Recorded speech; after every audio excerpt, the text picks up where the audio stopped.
May the Lord bless you as we set him before us once again and looking at Psalm 29. There's only 11 verses, very powerful.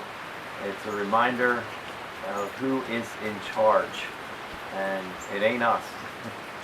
And so let's take a look at Psalm 29, and it's good to be back home. I got in last night, was away for about a week, and had to come home a little early because of the hurricane. So we're hunkered down pretty much.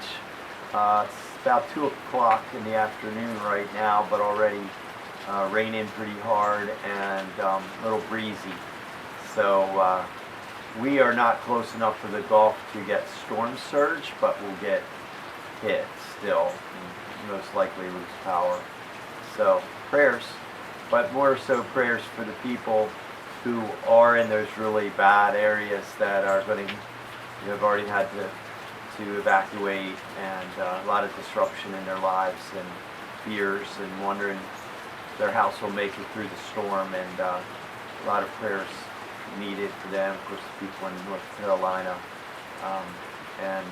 I know from experience, and many people do, though, that it's in hard times that we often draw near to God because we get serious about, the bottom line stuff of life. And so sometimes it can be, the hard times be our best ally, really, in the big picture. So pray for these people.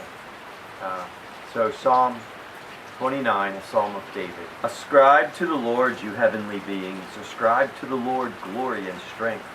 Ascribe to the Lord the glory due his name. Worship the Lord in the splendor of his holiness. The voice of the Lord is over the waters. The God of glory thunders. The Lord thunders over the mighty waters. The voice of the Lord is powerful. The voice of the Lord is majestic. The voice of the Lord breaks the cedars. The Lord breaks in pieces the cedars of Lebanon. He makes Lebanon leap like a calf, Syrian like a young wild ox.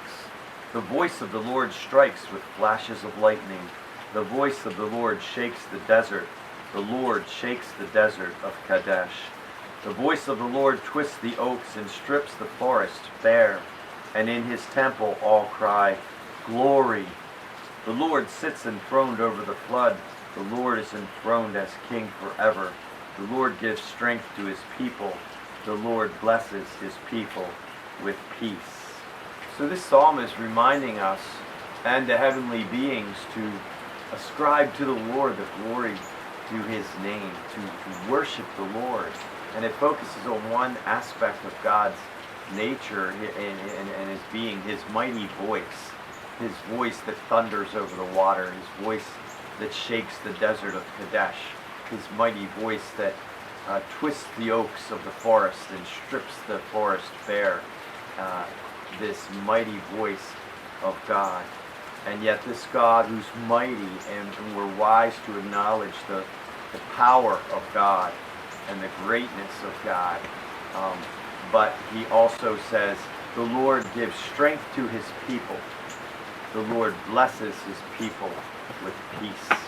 And so once again, the reason we're looking at these Psalms is so that we could set our eyes on the Lord, set the Lord before us, and so to become more unshakable, to have a peace from God that is transcendent of the craziness of our circumstances at times, because none of us have all of the circumstances in our lives going the way we'd wish at any given time.